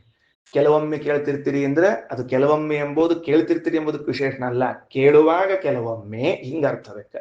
ಪಾಠ ಪ್ರವಚನವನ್ನ ಕೇಳುವಾಗ ಕೆಲವೊಮ್ಮೆ ಬಹಳ ಸಂತೋಷ ಆಗ್ಬಿಡ್ತದ, ಅಥವಾ ಒಂದೇನೋ ಭಾವನಾ ಬರ್ತದ. ಬಂದ ಕೂಡ್ಲೆ ಕಣ್ಣಲ್ಲಿ ನೀರು ಬರ್ಲಿಕ್ಕೆ ಶುರುವಾಗ್ತದೆ. ಹೌದಾ? ಬಹಳ ಪಾಠ ಪ್ರವಚನಗಳನ್ನೆಲ್ಲ ಕೇಳಿದ್ಮೇಲೆ ಒಂದು ಆನಂದ ಆಗಿ ಮತ್ತೊಂದಾಗಿ ಕಣ್ಣೀರು ಬರ್ಲಿಕ್ಕೆ ಶುರುವಾಗ್ತದೆ. ಈ ಕಣ್ಣೊಳಗಿನಿಂದ ನೀರು ಬಂತು ಅಂದ್ರೆ ಏನ್ ಚಿಂತನೆ ಮಾಡ್ತೀರಿ ನೀವು? ಏನೇನು ಸುಮ್ಮನೆ ನೀರು ಬಂದದ, ಕಣ್ಣ ಬಹಳ ಆನಂದ ಆತು ಬಂತು ಅಂತ ಇಷ್ಟೇ ಚಿಂತನೆ ಮಾಡಬೇಡ್ರಿ. ಪಾಠ ಪ್ರವಚನಗಳನ್ನ ಸದ್ವಿಷಯಗಳನ್ನ ಕೇಳಿದಾಗ ಕಣ್ತುಂಬ ನೀರು ಹರಿದುಕೊಂಡು ಬಂದರೆ ಆ ನೀರು ಬೇರೆ ಏನೂ ಅಲ್ಲ, ವಾಯುದೇವರಿಗೂ ಭಗವಂತನಿಗೂ ಅಭಿಷೇಕವಾಗಿ ಬಂದದ್ದು. ಯಾಕೆ ಅಭಿಷೇಕವಾಗಿ ಬಂತು ಅಂದ್ರೆ, ಒಳಗಡೆಗೆ ಆ ಸ್ತಂಭ ರೂಪದಲ್ಲಿ ಅವ ಸ್ತಂಭ ರೂಪದಲ್ಲಿ ನಿಂತ್ಕೊಂಡಿದ್ದಾನ, ಲಕ್ಷ್ಮೀದೇವಿ ಇದ್ದಾಳ, ಪ್ರಾಣದೇವರಿದ್ದಾರೆ. ನೀವು ಆ ಶಾಸ್ತ್ರವನ್ನ ಶ್ರವಣ ಮಾಡಿದಾಗಾದ ಆನಂದ ಯಾವ ರೂಪದಲ್ಲಿ ಅಭಿವ್ಯಕ್ತವಾಗ್ಲಿಕ್ಕತ್ತದ? ಭಗವಂತನಿಗೆ ಪ್ರಾಣದೇವರಿಗೆ ಅಭಿಷೇಕ ರೂಪದಲ್ಲಿ ಅಭಿವ್ಯಕ್ತವಾಗಿ ಕೆಳಗೆ ಹರಿದು ಬರ್ತಾ ಇದೆ. ಆ ತೆಳಗೆ ಹರಿದು ತರಸೋಳು ಯಾರು ಅಂದ್ರೆ ಧರಾದೇವಿ ತೆಳಗೆ ತರಿಸ್ಲಿಕ್ಕತ್ತಾರ. ನೋಡು, ಧರಾದೇವಿ ತೆಳಗೆ ತರಿಸ್ಲಿಕ್ಕತ್ತಾಳ. ನೋಡು, ಭೂಮಿ ಒಳಗೆ ಹುಟ್ಟಿ ಬಂದಿ, ಧರೆಯಲ್ಲಿ ಹುಟ್ಟಿ ಬಂದದ್ದಕ್ಕೆ ದೇವರ ಶಾಸ್ತ್ರ ಶ್ರವಣ ಮಾಡಿದ್ದಕ್ಕೆ ಈ ಆನಂದದ ಫಲ ಅದ ಅಂತ ಧರಾದೇವಿ ಕೆಳಗಡೆಗೆ ತರದು ತೋರಿಸ್ತಿದ್ದಾಳ. ಪಾರ್ವತೀ ದೇವಿ ಅಲ್ಲೇ ಕಣ್ಣಂಚಿನಲ್ಲಿ ನಿಂತು ತೋರಿಸ್ಲಿಕ್ಕತ್ತಾಳ. ಇದೇನ್ ನೀ ಪಾಠ ಪ್ರವಚನ ಕೇಳಲಿಕತಿ, ಆನಂದ ಆಗ್ಲಿಕತ್ತದ, ಇದಕ್ಕೆ ಏನ್ ಫಲ ಅಂತ ತಿಳ್ಕೊಂಡಿ, ಉತ್ತಮ ಸ್ವರ್ಗ ಫಲ ಅದ, ಇಲ್ಲದ ಮೇಲಿನ ಲೋಕಗಳ ಫಲ ಅದ ಅಂತ ಆಕಿ ಕಣ್ಣಂಚನಲ್ಲಿ ನಿಂತುಕೊಂಡು ಅಲ್ಲೇ ತೋರಿಸ್ತಿದ್ದ. ಹಿಂಗಾಗಿ ನಾವೆಲ್ಲಾದ್ರೂ ದೇವರ ಬಗ್ಗೆ, ಜ್ಞಾನಿಗಳ ಬಗ್ಗೆ, ಹಿರಿಯರ ಬಗ್ಗೆ ಕೇಳಿದಾಗ ಆನಂದ ಆತು ಅಂದ್ರೆ ಅದು ಭಗವಂತನಿಗೆ, ಪ್ರಾಣದೇವರಿಗೆ ಒಂದು ಅಭಿಷೇಕ ಆಯಿತು, ಆ ಅಭಿಷೇಕ ಜಲ ಬಂತು ಅಂತ ಅನುಸಂಧಾನ ಮಾಡಬೇಕು ಅಂತ ನನ್ನ ಅಭಿಪ್ರಾಯ. ಈ ಮಂತ್ರ, ಈ ಉಪನಿಷತ್ತು ಯಜುರ್ವೇದಕ್ಕೆ ಸಂಬಂಧಪಟ್ಟದ್ದಾದ್ದರಿಂದ ಇದಕ್ಕೆ ಸಂವಾದ ರೂಪದಲ್ಲಿ ಋಗ್ವೇದದ ಮಂತ್ರವೊಂದನ್ನು ಕೊಡ್ತಾ ಇದೆ. ತದೇಶ ಶ್ಲೋಕೋ ಭವತಿ, ಮುಂದಿನ ವಾಕ್ಯ, ತದೇಶ ಶ್ಲೋಕೋ ಭವತಿ ಅರ್ವಾಗ್ಬಿಲಶ್ಚಮಸ ಊರ್ಧ್ವಬುಧ್ನಃ ತಸ್ಮಿನ್ ಯಶೋ ನಿಹಿತಂ ವಿಶ್ವರೂಪಂ ತಸ್ಯಾಸತ ಋಷಯಃ ಸಪ್ತತೀರೆ ವಾಗಷ್ಟಮಿ ಬ್ರಹ್ಮಣ ಸಂವಿಧಾನ ಇತಿ. ಈ ಮಂತ್ರ ವಿಶೇಷ ಏನು ಅಂದ್ರೆ, ಇದು ಋಗ್ವೇದದ ಮಂತ್ರವಾದದ್ರಿಂದ ಮಂತ್ರವನ್ನ ಹೇಳಿ ತಾನೇ ಯಜುರ್ವೇದವು ವ್ಯಾಖ್ಯಾನ ಮಾಡ್ತದ. ಅರ್ವಾಗ್ಬಿಲಶ್ಚಮಸ ಊರ್ಧ್ವಬುಧ್ನ ಇತಿ ಇದಂ ತತ್ ಶಿರಃ ಏಷ ಹ್ಯರ್ವಾಗ್ಬಿಲಶ್ಚಮಸ ಊರ್ಧ್ವಬುಧ್ನಃ. ಇದು ಮೊದಲನೇ ಸಾಲಿಂದು. ತಸ್ಮಿನ್ ಯಶೋ ನಿಹಿತಂ ವಿಶ್ವರೂಪಮಿತಿ ಪ್ರಾಣ ವೈ ಯಶೋ ವಿಶ್ವರೂಪಂ ಪ್ರಾಣಾನ್ ಏತದಾಹ ತಸ್ಯ ಸತಯ ಋಷಯಃ ಸಪ್ತತೀರ ಇತಿ ಪ್ರಾಣಾವಾ ಋಷಯಃ ಪ್ರಾಣಾನೇತದಾಹ ವಾಗಷ್ಟಮಿ ಬ್ರಹ್ಮಣ ಸಂವಿಧಾನ ವಾಗ್ಹಿ ಅಷ್ಟಮಿ ಬ್ರಹ್ಮಣ ಸಂವಿತ್ತ. ಇದು ಮೇಲೆ ಮಂತ್ರ, ಕೆಳಗೆ ವ್ಯಾಖ್ಯಾನ. ಈಗ ವಿಷಯವನ್ನು ತಿಳಿಸ್ಬಿಡ್ತೀನಿ, ಆಮೇಲೆ ಮುಂದಿಂದೆಲ್ಲ ನೋಡೋಣಂತ. ಏನದ ಅಂತಂದ್ರೆ, ಅರ್ವಾಗ್ ಬಿಲಹ ಚಮಸ ಊರ್ಧ್ವ ಬದ್ನಃ. ಈ ಚಮಸ ಅಂತಂದ್ರೆ ಇದಕ್ಕೇನಂತೀವಿ? ಚಮಸ ಅಂದ್ರ ಈ ಚಮಸಾಕೃತಿಯನ್ನ ಇಟ್ಟುಕೊಂಡು ಏನ್ ಹೇಳ್ಯಾರ, ಅರ್ವಾಗ್ ಬಿಲಶ್ಚಮಸ ಊರ್ಧ್ವ ಬದ್ನಃ. ನೋಡ್ರಿ ಹೆಂಗಿರ್ತದ ಅಂದ್ರ, ತುದಿ ಕೆಳಗಾಗಿ ಬುಡ ಮೇಲಾಗಿರುವಂತ ಪಾತ್ರೆ ಅದು. ಅಂದ್ರೆ ಏನಾಗ್ಯದ, ವಾಸ್ತವಿಕವಾಗಿ ಹಿಂಗಿರ್ತದ, ಅದು ಹಿಂಗ್ ಹಿಡ್ಕೊಂಡಿರ್ಬೇಕಾಗಿದ್ದು ಹಿಂಗದು ಸೌಟ್ ಹಿಂಗ್ ಹಿಡ್ಕೊಂಡಿರ್ತೀವಿ ನಾವು ಸಾಮಾನ್ಯ ಬಡಿಸ್ಲಿಕ್ಕೆ, ಅದನ್ನ ಉಲ್ಟಾ ಮಾಡಿ ಹಿಡ್ಕೊಂಡ್ರೆ ಹೆಂಗಿರ್ತದೋ ಹಂಗದ ಅಂತ ಈ ಮನುಷ್ಯ ದೇಹ ಹೆಂಗದ ಅಂದ್ರೆ ಸೌಟ್ ಇದ್ದಂಗದ ಅಂತ. ಈ ದುಂಡಗಿನ ಭಾಗದಲ್ಲಿದು ಇದು ಒಂದು ಭಾಗ, ಈ ತೆಳಗಿನ ಭಾಗ ಹಿಂಗ್ ಹಿಡ್ಕೊಂಡ್ರೆ ಹೆಂಗ್ ಕಾಣಿಸ್ಬೇಕು, ಕೆಳಗಡೆ ಹಿಂಗ್ ಹಿಡ್ಕೊಂಡಿದ್ರೆ ಕಾಣಿಸೋದು ಹೆಂಗ್ ಕಾಣಿಸ್ತದ, ಸೌಟ್ ಉಲ್ಟಾ ಇದ್ದಂಗೆ ಕಾಣಿಸ್ತಿರ್ತದ ಅಂತ ಹೇಳ್ಬೇಕಾಗುತ್ತೆ. ಆ ಚಮಸ ಪಾತ್ರೆಯು ಬಳಸುವಾಗ ಹೀಗೆ ಬಳಸ್ತಿರ್ತಾರೆ, ಅದ್ ಹಿಂಗ್ ಹಿಡ್ಕೊಂಡು ನಿಂತ್ರೆ ಹೆಂಗೆ ಕಾಣಿಸ್ಬೇಕು ಹಂಗ ಕಾಣಿಸ್ತದ ಅಂತ ಇಷ್ಟು ಹೇಳ್ಯಾರ. ಸರಿ ನೋಡ್ರಿ, ಅರ್ವಾಗ್ಬಿಲಶ್ ಚಮಸ ಊರ್ಧ್ವ ಬದ್ನಃ. ಇದನ್ನ ಯಾಕೆ ಹೇಳ್ಬೇಕಾಯಿತು ಸೌಟ್ ಉಲ್ಟಾ ಇದ್ದಂಗ ಅಂತ ತಿಳ್ಕೊಂಡು ಅಂದ್ರ, ದರ್ವಿ ಆ ಚಮಸ ಎನ್ನುವುದು ಹೇಗೆ ಯಜ್ಞ ಸಾಧನವೋ ಹಾಗೆ ನಮ್ಮ ದೇಹವೂ ಕೂಡ ಯಜ್ಞ ಸಾಧನವೆನಿಸಿದೆ. ಇದು ಭಗವತ್ ಪೂಜಾ ಸಾಧನವೆನಿಸಿದೆ. ಭಗವತ್ ಪೂಜಾ ಸಾಧನವೆನಿಸಿದ ಈ ದೇಹದಲ್ಲಿ ಬಿಲ ಮೇಲ್ಭಾಗದಲ್ಲಿದ್ದು ತೆಳಭಾಗದಲ್ಲಿ ಊರ್ಧ್ವಬುಧ್ನ ಆಗಿದೆ. ಅದಕ್ಕೆ ತಸ್ಮಿನ್ ಯಶೋ ನಿಹಿತಂ ವಿಶ್ವರೂಪಂ. ಮಂತ್ರಾರ್ಥ ಹೇಳಿದೆ ಅಂದ್ರೆ ಕೆಳಗಿನ ವಾಕ್ಯ ಅರ್ಥ ಆಗ್ತದೆ. ತಸ್ಮಿನ್ ಆ ಪಾತ್ರೆಯಲ್ಲಿ ಯಶಃ ನಿಹಿತಂ ವಿಶ್ವರೂಪಂ, ವಿಶ್ವರೂಪಂ ಯಶಃ ನಿಹಿತಂ. ಅದರಲ್ಲಿ 3 ಜನ ಇದ್ದಾರೆ, ನಾರಾಯಣ, ಲಕ್ಷ್ಮೀದೇವಿ ಹಾಗೂ ಪ್ರಾಣದೇವರು. ಆ 3 ಜನರು ಅಲ್ಲಿ ಇದ್ದಾರೆ. ಎಲ್ಲಿ? ಕಣ್ಣಿನಲ್ಲಿ ಅಂತ ತಾತ್ಪರ್ಯ ಅದಕ್ಕೆ. ತಸ್ಯ ಆಸತ ಋಷಯ ಸಪ್ತತೀರೆ. ಅದರ ತೀರ ಭಾಗ ಅಂದ್ರೆ ಬರ್ತದೆ, ಕಣ್ಣಿನ ಭಾಗ ಅಂತ ಅರ್ಥದಕ್ಕೆ. ತೀರ ಭಾಗದಲ್ಲಿ 7 ಜನ ಋಷಿಗಳು ಇದ್ದಾರೆ. ನೋಡ್ರಿ, ದೇವತೆಗಳು ಅಂತ ಹಿಂದೆ ಹೇಳಿ ಈಗ ಅವರನ್ನ ಋಷಿಗಳು ಅಂತನ್ನುವ ಹೆಸರಿನಿಂದ ಕರೀತಿದ್ದಾರೆ. ಯಾವ ಋಷಿಗಳ ಹೆಸರು ಯಾವ ದೇವತೆಗಳಿಗೆ ಇದೆ, ಯಾತಕ್ಕಾಗಿ ಕರೀತಾರೆ ಎಂಬುದು ಇದರಲ್ಲಿ ಬರ್ತದೆ. ಸರಿ, ವಾಗಷ್ಟಮಿ 8ನೇದವಳಾಗಿ ವಾಕ್ ಅಂದ್ರೆ ಯಾರವಳು? ಭಾರತೀ ದೇವಿ. ಅವಳು ಬ್ರಹ್ಮಣ ಸಂವಿತ್ತ, ವಾಗ್ಹಿ ಅಷ್ಟಮಿ. ಬ್ರಹ್ಮಣ ಸಂವಿಧಾನ ಅಂದ್ರೆ ಆ ವಾಯುದೇವರನ್ನ ಸರಿಯಾಗಿ ತಿಳಿದುಕೊಂಡವಳಾಗಿದ್ದಾಳೆ ಅಂತ ಹೇಳ್ತಾ ಇದ್ದಾರೆ. ಬ್ರಹ್ಮಣ ಸಂವಿಧಾನ ಅಂದ್ರೆ ಆ ಭಾರತೀ ದೇವಿಯನ್ನ ವಾಯುದೇವರು ಚೆನ್ನಾಗಿ ತಿಳಿದಿದ್ದಾರೆ ಅಂತ ಅರ್ಥ ಮಾಡ್ಬೇಕು ಉಲ್ಟಾ. ಈಗ ಮೇಲಿದ್ದವರು 7 ಜನ ವಾಯುದೇವರು ತಿಳ್ಕೊಂಡಾರ, 8ನೇದವಳಾದ ಭಾರತೀ ದೇವಿಯನ್ನ ವಾಯುದೇವರು ತಿಳ್ಕೊಂಡಿದ್ದಾರೆ ಅಂತ ತಾತ್ಪರ್ಯ. ಸರಿ, ಮಂತ್ರ ಓದಿದ್ದೇವೆ, ಸಾಮಾನ್ಯ ಅಭಿಪ್ರಾಯ ತಿಳಿದಿದ್ದೇವೆ. ಅರ್ವಾಗ್ ಬಿಲಹ ಚಮಸ ಊರ್ಧ್ವಬುಧ್ನಃ. ಚಮಸಃ ಆ ಯಜ್ಞದ ಪಾತ್ರೆಯಾಗಿರುವಂತಹದ್ದು, ಅದು ಅರ್ವಾಕ್ ಬಿಲ ಊರ್ಧ್ವಬುಧ್ನ. ಹ್ಯಾಂಡಲ್ ಮ್ಯಾಲಿದ್ದು ಮುಖ ತೆಳಗಿರ್ತದ. ಅದನ್ನು ತಿರುಗಿಸಿ ಇಟ್ರಿ ಅಂತಂದ್ರೆ ಮನುಷ್ಯ ದೇಹದಂತೆ ಕಾಣಿಸ್ತದ. ತಸ್ಮಿನ್ ಅದರಲ್ಲಿ ಯಶೋ ನಿಹಿತಂ ವಿಶ್ವರೂಪಂ. ಯಶಃ ವಿಶ್ವರೂಪಂ ಎಂದು ಕರೆಸಿಕೊಳ್ಳುವ ರಮಾನಾರಾಯಣರು ಮುಖ್ಯ ಪ್ರಾಣದೇವರಿದ್ದಾರೆ. ತಸ್ಯ ಅದರಲ್ಲಿ ತೀರೆ, ಅದರ ತೀರ, ಅದರ ದಂಡೆ ಭಾಗ ಅಂದ್ರೆ ಈ ಕಣ್ಣಿನ ಭಾಗ, ಇಲ್ಲಿ ಸಪ್ತ ಋಷಯ ಆಸತ, 7 ಜನ ಋಷಿಗಳು ವಾಸ ಮಾಡ್ತಾರೆ. ಅಷ್ಟಮೀ ವಾಕ್, 8ನೇದವಳಾದ ವಾಕ್, ಅವಳು ಬ್ರಹ್ಮಣ ಸಂವಿಧಾನ, ವಾಯುದೇವರಿಂದ ತಿಳಿಯಲ್ಪಟ್ಟವಳಾಗಿದ್ದಾಳೆ. ಅಂದ್ರೆ ಭಾರತೀ ದೇವಿನ ಸೇರಿಸ್ಕೊಂಡು 8 ಮಂದಿ ನೋಡ್ರಿ. ತೆಳಗ ಆ ಮಂತ್ರಾರ್ಥವನ್ನ ಅದೇನ್ ಮಾಡ್ಲಿಕ್ಕತ್ತಲ್ಲ ಅದನ್ನ ನೋಡ್ರಿ. ಅರವಾಗ್ಬಿಲಶ್ಚಮಸ ಊರ್ಧ್ವ ಬುದ್ಧ ಇತಿ ಮಂತ್ರದಲ್ಲಿ ಬಂದಿರುವ ಈ ಭಾಗಕ್ಕೆ ಇದಂ ತತ್ ಶಿರಃ, ಇದು ತಲೆ.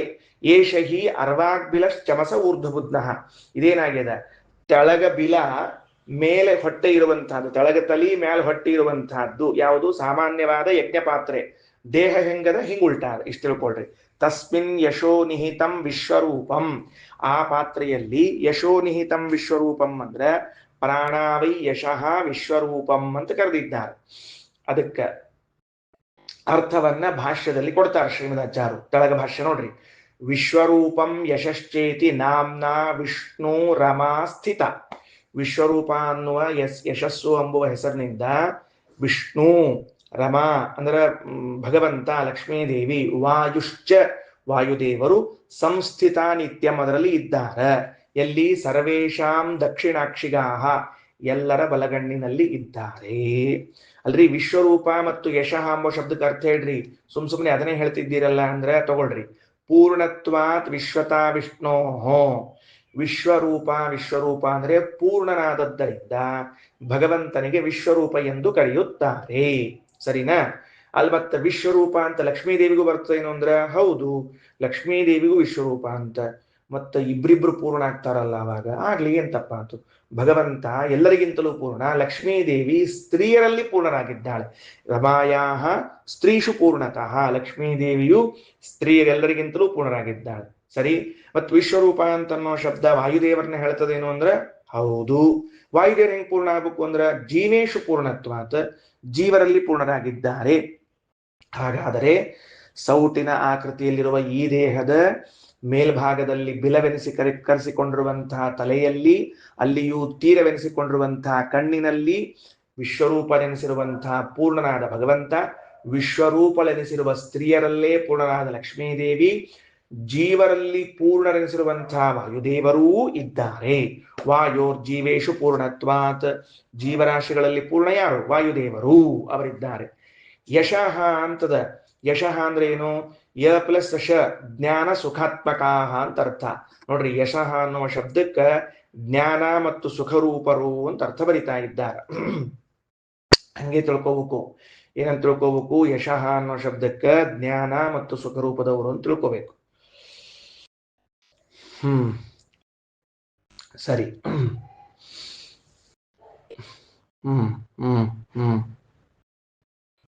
ಮುಂದೋಗೋಣ ಯಶೋ ರೂಪದಲ್ಲಿ. ಈಗ ಉಪನಿಷತ್ತಿನ ವಾಕ್ಯ ಅರ್ಥ ಆಯ್ತು. ಮುಂದ್ಬರ್ರಿ. ಪ್ರಾಣಾವೈ ಯಶೋ ವಿಶ್ವರೂಪಂ ಪ್ರಾಣಾನೇತದಾಹ ತಸ್ಯ ಆಸತ ಋಷಯ ಸಪ್ತತೀರೆ ಅಂತದ ಅಲ್ಲಪ್ಪ. ಅದು ಯಾರು ಅಂದ್ರೆ ಪ್ರಾಣಾವ ಋಷಯ, ಇಂದ್ರಿಯಾಭಿಮಾನಿ ದೇವತೆಗಳಿದ್ದಾರಲ್ಲ ಅವರನ್ನೇ ಋಷಿಗಳು ಅಂತ ಕರೀತಾರೆ. ಅಲ್ರಿ, ಪ್ರಾಣಾಹ ಶಬ್ದ ಅನ್ಲಿಕತ್ತೀರಿ, ಋಷಯ ಅನ್ಲಿಕತ್ತಿರಲ್ಲ ಅಂದ್ರೆ ಪ್ರಾಣ ಶಬ್ದಕ್ಕೆ ಇಂದ್ರಿಯ ಅಂತ ಅರ್ಥ ಬಂದದ, ಹಿಂದೆ ಓದಿದ್ದೀವಿ. ಪ್ರಾಣಾಹ ಇಂದ್ರಿಯ, ಇಂದ್ರಿಯಾಭಿಮಾನಿಗಳನ್ನ ಋಷಿಗಳು ಅಂತ ಕರೀತಾರೆ. ಪ್ರಾಣಾನೇತದಾಹ, ಮತ್ತ ಆ ವಿಷಯದಲ್ಲಿ ಇನ್ನೊಂದು ಹೇಳ್ತಾರೆ. ಉಪಾಸನೆ ಮಾಡುವರ ವಿಷಯದಲ್ಲಿ ಮತ್ತೊಂದು ಮಾತು, ವಾಗಷ್ಟಮಿ ಬ್ರಹ್ಮಣ ಸಂವಿಧಾನ ಅಂತ ತಿಳ್ಕೊಂಡು ಅದು ಮಂತ್ರ ಅರ್ಥ. ವಾಗ್ಹಿ ಅಷ್ಟಮಿ, 8ನೇದವಳಾದವಳು ಭಾರತಿ, ಬ್ರಹ್ಮಣ ಸಂವಿತ್ತ, ವಾಯುದೇವರಿಂದ ತಿಳಿಯಲ್ಪಟ್ಟವಳಾಗಿದ್ದಾಳ. ಭಾಷೆಯಲ್ಲಿ ಕೊನೆ ವಾಕ್ಯ, ಪ್ರಾಣಾಶ್ಚ ಏತೆ ಪ್ರಣೇತೃತ್ವಾತ್ ಋಷಯೋ ರುದ್ರಪೂರ್ವಕಾಹ. ಪ್ರಾಣಾಶ್ಚ ಏತೆ, ಇವರೆಲ್ಲರೂ ಪ್ರಾಣ. ಯಾಕ? ಪ್ರಣೇತೃತ್ವಾತ್, ಜಗತ್ತಿಗೆ ಪ್ರೇರಕರು, ನಮಗೆಲ್ಲರೂ ಪ್ರೇರಕರು. ನಮ್ಮೆಲ್ಲರಿಗೂ ಪ್ರೇರಕರಾದದ್ದರಿಂದ, ಇಂದ್ರಿಯಾಭಿಮಾನಿಗಳಾದದ್ದರಿಂದ ರುದ್ರದೇವರನ್ನ, ಪಾರ್ವತೀ ದೇವಿಯನ್ನ, ಇಂದ್ರದೇವರನ್ನ, ಪರ್ಜನ್ಯನನ್ನ, ಅಗ್ನಿಯನ್ನ, ಆಮೇಲೆ ಸೂರ್ಯನನ್ನ, ಧರಾದೇವಿಯನ್ನ, ಇವರನ್ನೆಲ್ಲರನ್ನೂ ಕೂಡ ಪ್ರಾಣ ಪ್ರಾಣ ಅಂತ ಕರೀತಾರೆ. ಋಷಯೋ ಜ್ಞಾನಪೂರ್ವಕಾಹ, ಇವರು ಋಷಿಗಳು. ಋಷಿಗಳು ಯಾಕೆ ಋಷಿಗಳು ಅಂತಂದ್ರೆ ಋಷಿಗಳು ಯಾಕೆ ಅಂದ್ರೆ ಜ್ಞಾನಿಗಳು, ಹೇಳಿದ್ವಲ್ಲ ಅಕ್ಷೀಣ ಜ್ಞಾನ ಮನಸಃ ಅಂತ ತಿಳ್ಕೊಂಡು, ಅದಕ್ಕಾಗಿ ಹೇಳ್ತಾ ಇದ್ದಾರೆ. ಜೊತೆಗೆ ಮಂತ್ರದಲ್ಲಿ ಋಷಯ ಅಂತ ಬಂದದ. ಯಾವ ಮಂತ್ರದಲ್ಲಿ? ಇಲ್ಲೇ ಋಷಯ ಸಪ್ತ ತೀರೇ, 7 ಜನ ಋಷಿಗಳು ತೀರದಲ್ಲಿ ಇದ್ದಾರೆ ಅಂತ. ಅಲ್ಲಿ ಋಷಿಗಳು ಅನ್ನೋ ಶಬ್ದದಿಂದ ಋಷಿಗಳನ್ನ ತಗೊಳ್ಬಾರದು. ಋಷಯೋ ರುದ್ರಪೂರ್ವಕಾಹ, ರುದ್ರದೇವರೇ ಮೊದಲಾದವರನ್ನ ಇಲ್ಲಿ ಋಷಿ ಎನ್ನುವ ಶಬ್ದದಿಂದ ತೆಗೆದುಕೊಳ್ಳಬೇಕು. ಸರಿ, ಯಾವ ಋಷಿಗಳು ಪ್ರಶ್ನೆ ಬಂತಲ್ಲೀಗ. ಯಾವ ಋಷಿಗಳು ಇದ್ದವರು ಅಂದ್ರೆ ಹೇಳ್ತಾರೆ ನೋಡ್ರಿ. ಇದು ಇದು ಆಕ್ಚುಲಿ ಬಹಳ ಮತ್ತೊಂದಾಗು ಸ್ವಲ್ಪ ಹೊತ್ತಾಗ್ತದೆ. ಮತ್ತೆ ಇಲ್ಲಿ ಇಷ್ಟು ನಿಲ್ಲಿಸೋಣ, ಮತ್ತೆ ನಾಳೋಣ ಅಂತ. ಇಮಾವೇವ ಗೌತಮ ಭರದ್ವಾಜೌ, ಹಿಂದೆ ಏನು ಋಷಿಗಳು 7 ಜನ ಋಷಿಗಳು ಈ ಕಣ್ಣಿನಲ್ಲಿ ಇದ್ದಾರ ಅಂತ ಹೇಳಿಕತ್ತಾರ.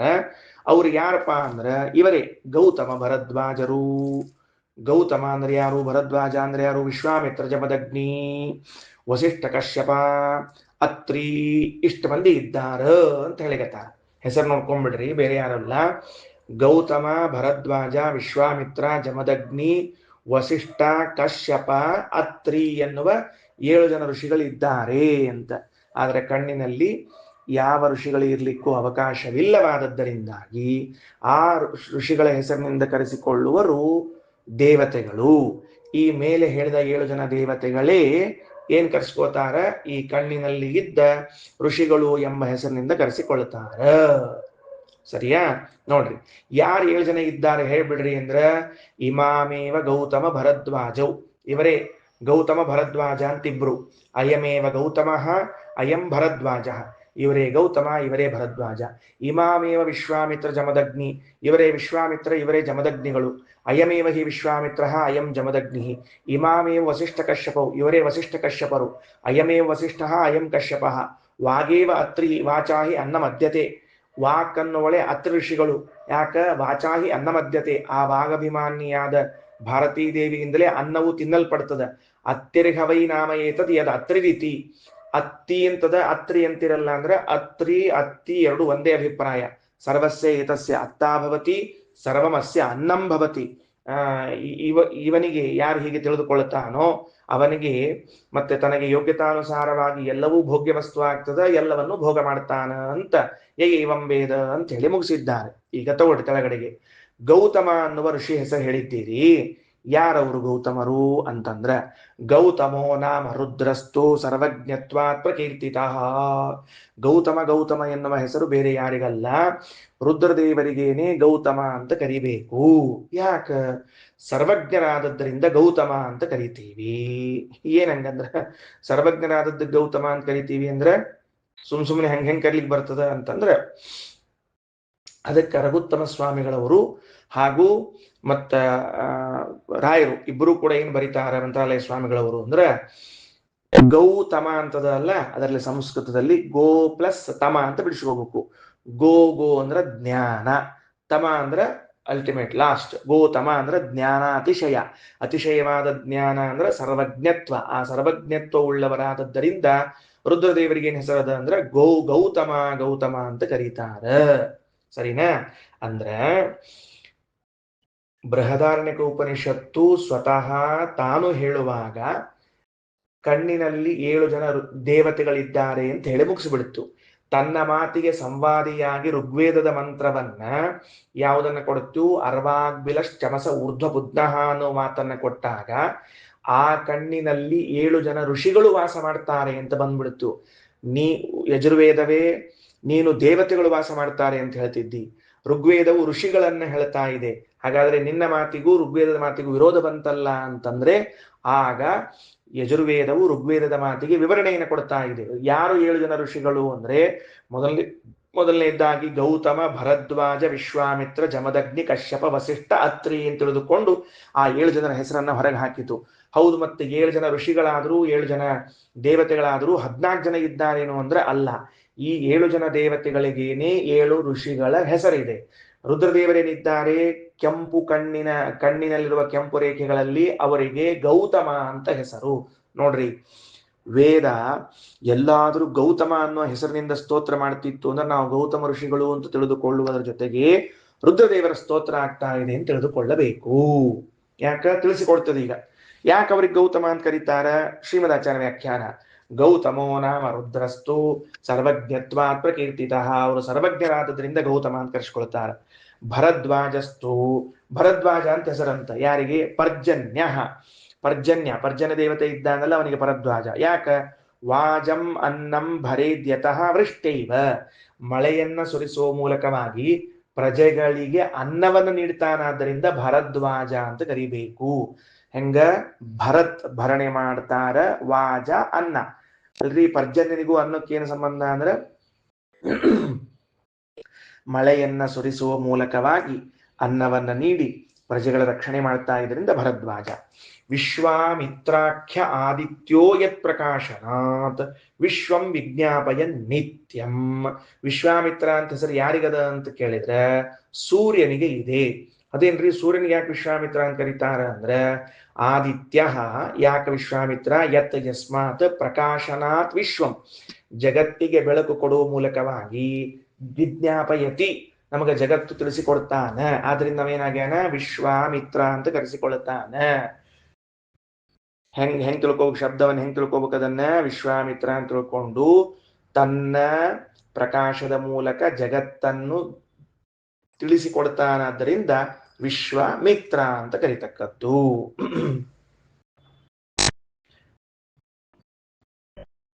ಹಂಗರ್ಥದಕ್ಕ ವಿಶ್ವ ಅನ್ನೋ ಶಬ್ದಕ್ಕ ಜಗತ್ತು, ಮಿನೋತಿ ತ್ರಾಯತೆ ಚೇತಿ ಮಿತ್ರಂ ಬರ್ಕೊಂಡಿಟ್ಟುಕೊಳ್ರಿ ಬೇಕಾದ್ರೆ. ವಿಶ್ವಾಮಿತ್ರ ಗೊತ್ತಾಗಬೇಕು ಅಂದ್ರೆ ವಿಶ್ವಂ ಜಗತ್ತನ್ನು, ಮೀ ಪ್ಲಸ್ ತ್ರಿ ಮಿತ್ರ, ಮೀ ಪ್ಲಸ್ ತ್ರ, ಮೀ ಅಂದ್ರೆ ತಿಳಿಸುವ ಮೂಲಕವಾಗಿ ತಿಳಿಸ್ತಾ ನಮಗೆ ತ್ರ ರಕ್ಷಣೆಯನ್ನು ಉಂಟು ಮಾಡ್ತಾನ.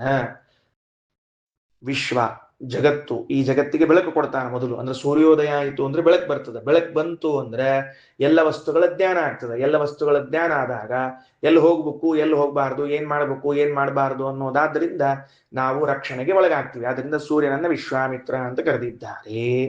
ಇನ್ನ ಜಮದಗ್ನಿ ಅವ್ರು ಯಾರು ಅಂದ್ರೆ, ಜಮದಗ್ನಿ ಅಂತಂದ್ರೆ ಅಗ್ನಿ, ಅಗ್ನಿಗೆ ಜಮದಗ್ನಿ ಅಂತ ಕರೀತಾರೆ. ಅಗ್ನಿಸ್ತು ಜಮದಗ್ನಿತಃ ಅಂದ್ರೆ ಅಗ್ನಿ ಜಮದಗ್ನಿ ನಾಮ ಸಾಮ್ಯದ ಅಂತ ತಿಳ್ಕೊಂಡು ಹೇಳ್ಬಿಟ್ಟಿರೇನು ಅಂದ್ರೆ ಅಲ್ಲ. ಯಾಕ ಜಮದಗ್ನಿ ಅಂದ್ರೆ ಜಾತಂ ಮಿತಂಚ ಅತ್ತಿ ಯಸ್ಮಾತ್, ಜಮ ದಗ್ನಿ ಜಮದಗ್ನಿ ಅದಲ್ಲ, ಅಲ್ಲಿ ಜಮತ್ ಅಗ್ನಿ ಅಂತ ಬರ್ಕೊಂಡು ಜ ಅಂದ್ರೆ ಹುಟ್ಟಿದ, ಮತ ಅಂದ್ರೆ ಮಿತವಾದದ್ದನ್ನ ಅಗ್ನಿ ತಿಂತಾನ, ಸಾರಿ ತಿನ್ನುತ್ತಾನಾದ್ರಿಂದ ಅವನಿಗೆ ಅಗ್ನಿ ಅಂತ ಕರೀತಾರ.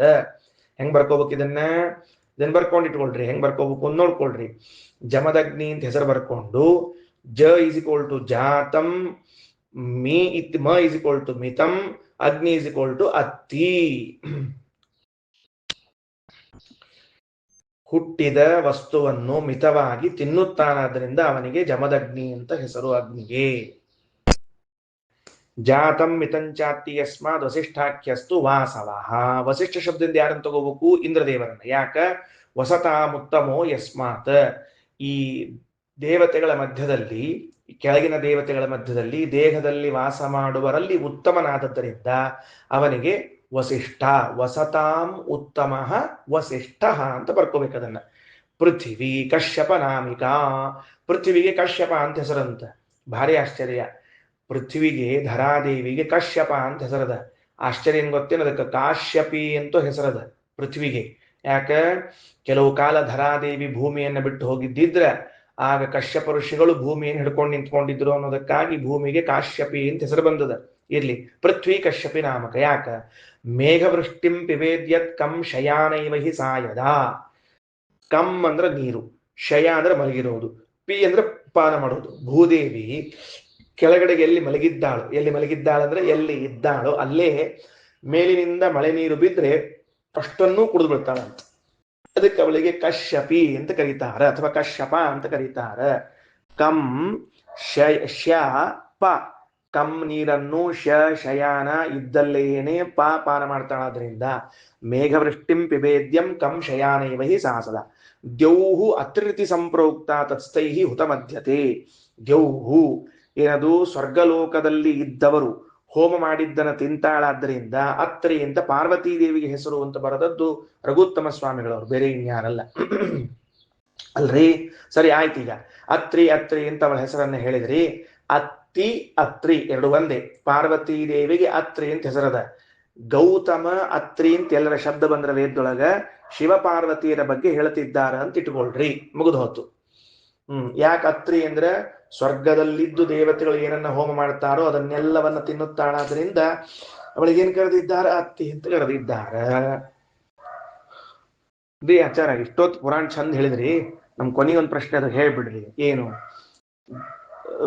ರುದ್ರದೇವರು ಮನಸ್ಸಿನಲ್ಲಿ ಇದ್ದಾರೆ, ಸೂರ್ಯ ಕಣ್ಣಿನಲ್ಲಿದ್ದಾನೆ, ಅಗ್ನಿ ನಾಲಿಗೆಯಲ್ಲಿದ್ದಾನೆ, ಹಿಂಗೆಲ್ಲ ವಾಗೇಂದ್ರಿಯದಲ್ಲಿ ಇದ್ದಾನೆ, ಹಿಂಗ್ ಕೇಳಿದ್ವಿ. ನೀವೆಲ್ಲಾರನು ಇಲ್ಲಿ ಕಣ್ಣಿನಲ್ಲಿ ತಂದು ಕೂಡಿಸ್ಬಿಟ್ರಿ. ಮತ್ತೇನ್ರ ಜಗ ಚೇಂಜ್ ಮಾಡಿದ್ರು, ಪಕ್ಷಾಂತರ ಆದ್ರೇನು ಅವ್ರೇನ್ರ? ಹೆಂಗ್ ಹೇಳಿರ್ತೀರಿ ನೀವು ಹೇಳೋ ಕಾಲಕ್ಕೆ? ಕೈಯಲ್ಲಿ ಇಂದ್ರದೇವರಿದ್ದಾರೆ, ಕಣ್ಣಿನಲ್ಲಿ ಸೂರ್ಯನಿದ್ದಾನೆ, ಅಗ್ನಿಯಲ್ಲಿದ್ದಾರೆ, ಕಿವಿಯಲ್ಲಿ, ಮತ್ತೆ ಎಲ್ಲ ಪ್ಲೇಸ್ ಚೇಂಜ್ ಆತೇನೋ ಅಂತ ಕೇಳಿದ್ರೆ ಅದಕ್ಕೆ ಕೆಳಗೆ ಭಾಷ್ಯ: ಶ್ರೋತ್ರದೃಂಗ್ ನಾಸಿಕಾ ವಾಕ್ಷು ದಕ್ಷಿಣಾಕ್ಷಿಷು ಸಂಸ್ಥಿತಾ ದ್ವಿತೀಯೇನ ರೂಪೇಣ ದೇವಾಯೇತೆ ಶಿವಾದಯ. ಸಾರಸ್ಯ ಹೇಳ್ತಾರೆ ನೋಡ್ರಿ. ಎರಡೆರಡು ರೂಪ ರುದ್ರಾದಿ ದೇವತೆಗಳು ದೇಹದಲ್ಲಿ, ಮನಸ್ಸು ಮೊದಲಾದ ಸ್ಥಳಗಳಲ್ಲಿ ಇರಬೇಕು. ಅಂಥವ್ರು ಮತ್ತ ಅಥವಾ ಕಣ್ಣು ಕಿವಿ ಇಲ್ಲಿದ್ದಾರೆ, ಹಂಗೆ ಹೇಳಿದ್ರಿ ನೀವು ಅಂತಂದ್ರೆ ದ್ವಿತೀಯೇನಷ್ಟು ರೂಪೇಣ, ಎರಡನೇ ರೂಪ.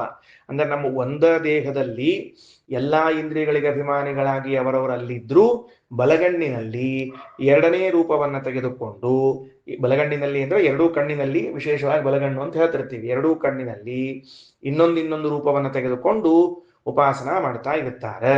ಏವಮೇಷಾಂ ತು ನಾಮಾನಿ ವೇತ್ಯ ಸರ್ವಭುಗ್ಭವೇತ್. ಶ್ರೋತ್ರ, ಕಿವಿ, ದೃಕ್, ಕಣ್ಣು, ನಾಸಿಕ, ಮೂಗು, ವಾಕು, ವಾಗೀಂದ್ರಿಯ ಇವುಗಳಲ್ಲಿ ಹಾಗೂ ದಕ್ಷಿಣಾಕ್ಷಿಷು ಬಲಗಣ್ಣುಗಳಲ್ಲಿ ಸಂಸ್ಥಿತಾ ಇರುವರು ದ್ವಿತೀಯೇನತ ರೂಪೇಣ, ಎರಡನೇ ರೂಪದಿಂದ ದೇವಾಯೇತೆ ಶಿವಾದಯ, ಇವರೇ ದೇವತೆಗಳು ಅಂತ ಕರೆಸಿಕೊಂಡವರು. ಏವಂ, ಈ ರೀತಿಯಾಗಿ ಏಷಾಂತು ನಾಮಾನಿ, ಇವರ ಹೆಸರುಗಳನ್ನು ಯಹಾವೇತ್ತಿ, ಯಾರು ಅಧಿಕಾರಿ ತಿಳಿದುಕೊಳ್ಳುತ್ತಾನೋ, ಸರ್ವಭುಗ್ ಭವೇತ್, ಅವನು ಎಲ್ಲವನ್ನ ಉಣ್ಣುತ್ತಾನೆ. ಸರಸ್ವತಿ ತ್ಯಷ್ಟಮೀ ಚೈವ ವಾಚಿ ಸಂಸ್ಥಾ ವಿಶೇಷಿತ, ಎಂಟನೇದವಳು ಯಾರು? ಭಾರತೀ ದೇವಿ. ಅವರ ಅತ್ರಿ ಎನ್ನುವ 7 ಋಷಿಗಳು ಮುಗಿದ ಮೇಲೆ ಎಂಟನೇದವಳು ಸರಸ್ವತಿ. ಉಪಾಸ್ತೆ ವಾಯುಮೇವೈಕಂ ಸಸ್ಥೂಣಂ ಬ್ರಹ್ಮವೇದಿತ, ವಾಯುದೇವರನ್ನ ಸ್ಥೂಣ ಸಹಿತವಾಗಿ ಕಂಬ, ಹಗ್ಗ, ಗೋವತ್ಸ ರೂಪದಲ್ಲಿರುವಂತಹ ವಾಯುದೇವರನ್ನ ಅವಳು ಉಪಾಸನ ಮಾಡ್ತಾಳೆ. ಬ್ರಹ್ಮವೇದಿತ ಅಂತ ಮಂತ್ರದಲ್ಲಿ ಬಂದದಲ್ಲ ಅಂದ್ರೆ ಬ್ರಹ್ಮನಾಮ ಸದಾ ವಾಯು, ಬ್ರಹ್ಮ ಎಂಬ ಹೆಸರಿನ ವಾಯುದೇವರು. ಏನಾಂ ವೇತ್ತಿ ವಿಶೇಷ, ಭಾರತೀ ದೇವಿಯನ್ನ ಸ್ಪೆಷಲ್ ಆಗಿ ತಿಳ್ಕೊಂಡ.